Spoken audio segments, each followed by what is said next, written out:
by continuing down the path that doesn't really resonate with you, it can result in a loss of passion. And without passion, that affects the alignment, which affects your enthusiasm, which affects what your customers experience, and overall, it affects your performance. Welcome to the Master Your Business podcast, where we bring you the best in branding, marketing, and customer experience strategies. I'm Deirdre Martin, your host. And if you've been asking yourself how to level up your growing business, your marketing, your customer experience, or how to make more of an impact with your brand, this show is for you. You'll discover actionable tips and insights to help businesses just like yours gain clarity and illuminate the path to success. Train with industry experts, learn sales and marketing strategies, business and mindset hacks, and be inspired by authentic entrepreneurship stories. As your host, I share the no-nonsense advice that accelerated my journey from boring bank manager to industry thought leader in marketing and customer experience. Learn how I made the leap into the world of six-figure success, digital courses, keynote speaking, and co-authoring a #1 bestseller in just 1 year. Together with interviews from industry experts, this show ensures you're seen, heard, and hired by your ideal clients. Join our growing community of subscribers and let the Master Your Business podcast empower you to tackle your most significant challenges on your path to business success. Don't miss out. It's your turn to learn from the best and master your dream business. Do you ever take some time off from your business and then come back and wonder, am I doing the right things? Or while you're off, you're thinking, gosh, my business is kind of sucking the life out of me. Is it time for a pivot? Well, if that's you, I can honestly say I've been there multiple times, where I remember sitting a few years ago, sitting on my couch, snuggled up watching the TV with the fireplace roaring and wondering if I was at all on the right path. And the decision that I made then and there changed everything. It was just over 2 years ago, and I'd come back from a beautiful night away with my husband in a fabulous 5-star hotel, Michelin star meal, and I really had a change of heart and mindset and thought, something has to give. And if that at all resonates with you, if you're feeling like that after having some time off, stay tuned. I'm Deirdre Martin, a triple certified, award-winning and international best-selling author, and I help entrepreneurs like you make their first 100K or their first million in their businesses. And in today's episode of the Master Your Business podcast, we're diving into the 3 reasons to pivot on purpose in your service business. And by the end, you'll know if a pivot is right for you, and if so, how you can do it intentionally. Right, let's get started. First and foremost, have you ever felt like your business is running you instead of you running it the way it should be and the way you know it should be? And if that's the case, potentially there's a misalignment with your vision and your values. And why this matters is because potentially you're at the risk of burnout. And by continuing down the path that doesn't really resonate with you, it could end up leading to exhaustion and other health challenges. And we really don't want that to happen for ourselves. And I certainly don't want that to happen for you. But also it can result in a loss of passion. And without passion, that affects the alignment, which affects your enthusiasm, which affects what your customers experience. And overall, it affects your performance. And I don't know if this will make any sense to you whatsoever, but I certainly feel that when I'm not making money, that it's really common thing for me, a trap to fall into that I struggle with, is that I align my self-worth with how much money I'm making. So if I'm making crap money, I feel like crap. And that can really easily happen if I'm misaligned in terms of my vision and where I'm going with my brand and my business and what my values are. So how I overcame this was by really enjoying that time by the fire, but also having that time away. It did really genuinely help me to figure out, what am I doing? And do I need to pivot or do I need to stay the course? So set aside some quiet time where you have no distractions and it's just you and your thoughts, and ask yourself like a really tough question, which is, does my current business model reflect my core values? and my long-term vision. And by your core values, I mean, these are the things that you would get up and fight people over. I have recorded an episode on values. You're welcome to go back and tune into it. It was episode number 99, which is how your business values can drive explosive success. So go and check that out if you haven't listened to it previously. But in determining what that vision is and asking yourself that tough question, it can help you to identify, what the misalignments are. If you're not clear what your values are, you haven't done that work, go and definitely check out that episode and then list out your values and check where your values are at versus your current reality and what are the gaps. And then prioritize what's non-negotiable for you. Like what has to change to align you with your true self. So like what parts don't light you up? What are you doing that just feels so hard and takes you out of flow? And if you find that there is a load of things that you're doing in your business that are sucking the life out of you, it's draining your batteries and you're really just feeling the ick when it comes to your business. And oh my gosh, nobody wants this. Have you watched that on Netflix? If you have, you'll know it's so hard to come back from the ick. I didn't know the ick was a thing. I thought it was just me. It's a long time ago since I was out dating guys and realizing they give me the ick. But yeah, there you go. So plan the pivot. If it's a case that you're like, yes, this is just not working, then it is an intentional planning the pivot and doing it on purpose. But to do that, you need to define the new direction. And that's where your brand strategy comes in. You need to be specific about what needs to shift. And if you're thinking, okay, how can I get my strategic thinking cap really off and going? Well, then listen into episode 73 because it's all about strategic thinking and how you can leverage strategic thinking to grow your business or at least get you in the right track. And if you're planning a pivot intentionally and on purpose right now, it will absolutely help you think differently and bigger, which is amazing because the next thing you want to be doing is setting clear goals.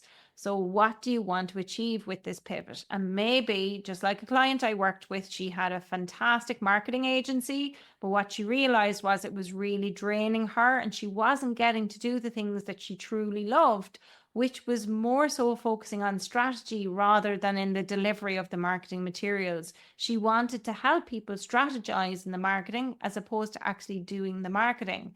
So she came to me after being 18 years as a marketing agency owner and freaked me out because she wanted help with her story and her messaging. And I'm like, why me? But anyway, she came into one of my programs and we have had incredible success realigning her services so that she is no longer a marketing agency, but now a marketing consultant. Her passion has soared and this is still new, but I'm quite sure her profits are going to soar as well. She's incredibly capable, already getting clients, and I'm really confident for her. It's exciting. But what she didn't do, and I really admire this, and I want you to take this on board as well, is don't wait until you burn out. By the time you burn out, it's already too late. Early recognition allows for a smoother transition. For me, I was lucky. What I realized was when I went through my values and my reality, what I realized was my values and my reality were aligned. And in fact, I did not need to pivot.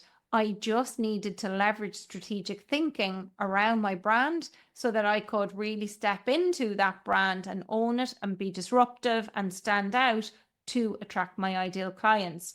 So if you're thinking things aren't working and you need to pivot, follow those steps. But if you're thinking, well, actually, my values and my reality are aligned, it still comes back to the strategic thinking. And maybe perhaps then there's a gap between your strategy and your messaging in terms of what you're communicating externally. So the second part of this, if you're thinking of pivoting on purpose, the second reason to do it might be because market demands have changed significantly. And then in that case, sticking to the same old services when the market has moved on is basically going to make you irrelevant. And so many companies have done this over the years. I mean, you just need to look at Nokia. Nokia, believe it or not, were the first company to develop a smartphone, but they're the last company to bring their smartphone to the market. They became irrelevant because Apple and Samsung and Huawei stepped in there, and the rest is history. But other things like, what was really interesting was hand sanitizer during the pandemic. There were distilleries who were creating whiskey. It takes years to distill whiskey and to get it to the stage where it's drinkable. Gin doesn't take as long, but same process as whiskey. I have had clients when I worked in banking who were distillers. So it was really interesting to learn how that whole process worked. But again, a way that they could speed up what the market demanded at the time during the pandemic was to create hand sanitizer, which all goes through the same way that your lovely gin or whiskey comes out on the other end. So they were able to pivot on purpose because market demands have changed and because they were able to create additional services to meet the demands without having to pivot their entire business on purpose. So why might this matter to you? Well, it allows you to stay competitive. And if you need to adapt, sometimes adaptation is all that's required so that you can stay ahead. And I don't mean just ahead of your competitors, but I mean ahead of the market. It also lets you meet clients' needs because your clients' problems evolve. And they're going to evolve all of the time. You just need to think about the life cycle of your clients. Your ideal clients at one stage in their life might have a need for one thing, but at another stage in their life, they're going to have a need for another. So if you want that ideal client from cradle to the grave, as the phrase goes, then your solutions need to evolve with that client. Just think of the Neanderthal right through to who we are today. Fair enough? So how can you figure out if the market demands have changed? Well, it's pretty simple, actually. You just need to talk to your clients. You need to ask about their current challenges.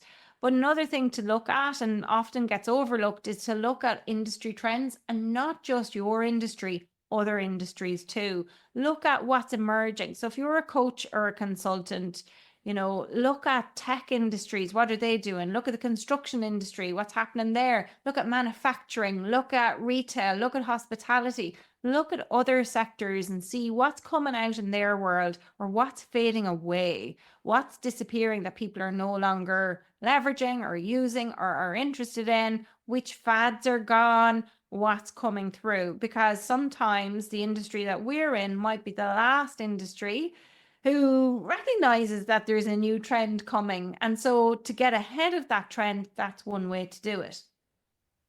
Look at your offerings as well. So list through your services and think, are they still serving your problems today that your ideal clients have?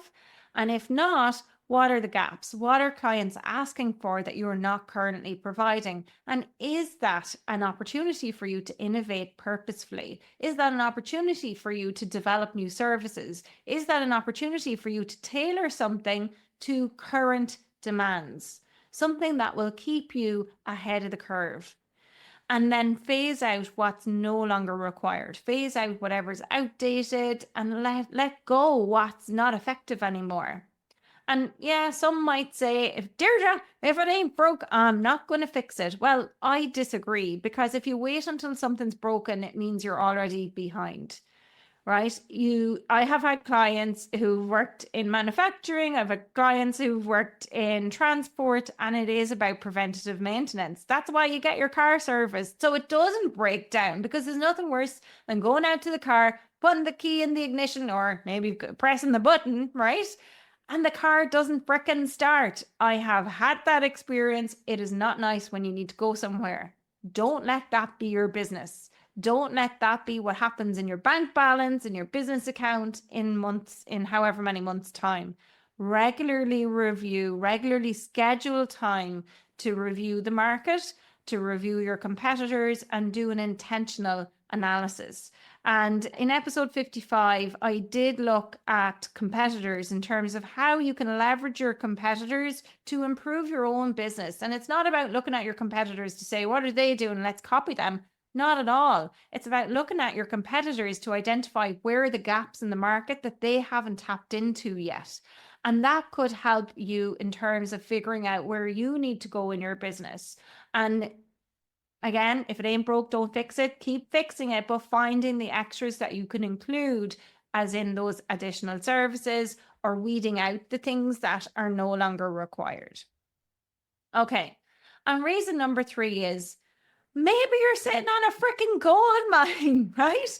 Maybe you've got incredible untapped potential within your business. And sometimes the biggest growth opportunities lie just outside your comfort zone. When I did the Level C brand strategy stuff, and I've told this to my clients, Marty Newmeyer, who was my mentor, he also mentored Steve Jobs in Apple, right? Just name dropping there, pretty cool. But anyway, when you're sitting in a room with the guy who mentored Steve Jobs and Apple, it's really interesting to hear that we had to come up with different strategies that we could take a business idea or model and run with, where it was disruptive, it was different, but it also had opportunity to make money. And Marty analyzed and reviewed what our pitch was in relation to the strategy. What was really interesting, after he'd heard all of the different groups' pitches, was and a metaphor that he came up with. And it really resonates with me because if you've been listening to my show, you might know I'm a horsey girl, and regularly on my LinkedIn, follow me over there if you're not already, but regularly on my LinkedIn, I'll share pictures of me out riding my wonderful horse, Vincent. So Marty spoke about pasture, and what he said was, if you have your horse in a stable and you take it out to a pasture, and maybe you've got 3 pastures, very typically what happens is your horse will want to stop at the gate of the first pasture. Now, most of my audience listening to this show are living in Ireland. So, folks, pasture is a field. From all the Western movies and things that I wrote, or listened to, or watched, or read over the years, I'm talking pasture makes total sense to me. But anyway, first field. So, but Marty's American, so I'm going with the pasture for now. And basically what he said was, what will happen is your horse will want to stop at the first pasture to graze that field. But the reason they want to stop there is because that one's the most familiar one to them. That's the one that they can see when they look out over their stable door. What they don't know is that a second pasture and a third pasture exists. So when you go to lead your horse beyond that first pasture, there will be resistance because they won't want to move forward. But if you take them into to the gate, as far as the gate of the second pasture, what will happen is once they hit that second gate, they're going to want to stop there because the third gate feels so scary. And very often what happens is, even when you're trying to think strategically and differently, you might get to the second pasture if you're lucky. Very few brands and businesses ever make it into that third pasture, that ungrazed land that people didn't even know existed when they started out their businesses. So again, that episode I mentioned, episode 73, in terms of strategic thinking, will help you because I'm sharing some of the nuggets I learned from Marty and his colleague Andy Starr when I did that training. So it's really, really helpful. So in terms of those growth opportunities, they might lie for you in that second or third pasture. So I want you to think about that. Maybe you don't need to pivot. Maybe you just need to unleash potential that you don't know exists there yet, or that you can't yet see. And why this matters for you is because it's an opportunity for you to maybe maximize revenue, and new avenues can lead to significant financial gains. It could be just turning on a tap that you didn't even know you had access to. And the thing with this is that requires a lot of personal growth. It requires a huge amount of self-trust. And oh my God, the self-doubt is definitely going to take hold. I can promise you that, because what's also really fantastic about it is that stepping into those new territories expands your skills, it expands your confidence, and so much more. But I really genuinely know that it's freaking scary. And so episode 89 is a super episode about how you can break free from self-doubt. So go and check that episode out if you're like shitting yourself about looking at even the first pasture, never mind the third one. And it might help you eliminate that self-doubt, or at least silence it, or reframe what's coming up for you as we mention these things. Okay. So an actionable step about unleashing your untapped potential is firstly to look at what are your strengths and your passions. Do a bit of a self-assessment, like what are you not currently leveraging that you could introduce and could to help you grow from the current position that you're in. And ask some clients, ask some peers, Get feedback from them. What do they see as your strengths? And it's really interesting. I was doing a brand story workshop with some clients recently, and one client said, what's incredible is that most people have these talents that are so that they just were born with them, that they don't even see them as talents, but actually they're superpowers in the workplace. And that's not my language, that's my client's language, but I freaking love it. And it makes so much sense. Sometimes your superpower in the workplace, the superpower that you have and that you bring to your business and your brand, you're not even aware of it because you were freaking born with it. But you know what? It will be so apparent to your clients and your peers who see this in you all of the time. So ask them for feedback, ask them to be honest. A really great question to ask is, tell me one thing that I do well and one thing I could improve, right? And that way they'll be like, you're getting both sides of the coin then. So the second part of this is to explore new opportunities and look at complementary services where you can expand your offerings, or how you could maybe consider collaborations and partner with other people to provide more value. Then test the waters, beta test it, pilot launches, things like that. Put out an offer. What I do, honestly, and I do this regularly, is I sell stuff before I build it, because I'm not going to invest the time. I learned this the hard way, in creating something new only for nobody to want it or want to buy it, because the time that goes into creation that stuff is money. And then gather feedback once you've piloted it or done your beta launch or whatever it might be, launch a small scale version. And where you can, what's great about doing those pilot programs actually is you get clients who come in who can co-create that whole thing with you. And you can gather feedback from them and use that feedback to refine and improve. And that's exactly what I did with LinkedIn Revenue Accelerator. Okay. So another one, actually, an example of a client of mine as well, who was able to unleash untapped potential, was somebody who had a huge, incredible knack for public speaking. So this one particular client, she's got her own podcast. She gets like 65,000 downloads in her podcast a year. That's a lot for those of you who don't know about podcast stats. But what she was doing was she was coaching individuals, and then she grew it to a group, and then she added a membership, and then she added public speaking, all as different ways to unleash untapped potential in her business. So what I want you to take away is your comfort zone is that lovely place. It's the coziest place by the fire where you're curled up next to your loved ones and it feels nice.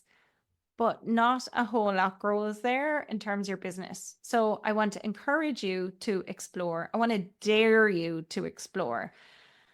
Okay, let's recap what we've covered today. Number one, realign with your vision and your values. Don't ignore the signs of misalignment.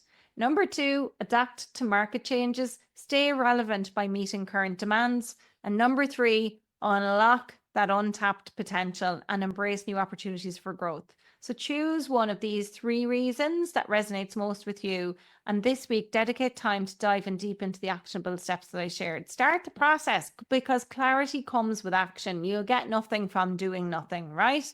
So don't forget to check out some of those other episodes that I mentioned. I'll link them all in the show notes below. But if you found value in today's episode, please share it with a fellow entrepreneur, maybe who you know is contemplating a pivot, and send me any messages or anything on LinkedIn with insights, or if you need any extra support around this topic, I'd love to hear from you on LinkedIn. And lastly, please remember to rate, review, and follow the Master Your Business podcast wherever you're streaming from today. Your feedback really does help us reach more people like you. And so until next time, keep mastering your business. And a final thought, remember that pivoting isn't about failure, it's about evolution. Embrace the change and you might just find the success you've been chasing.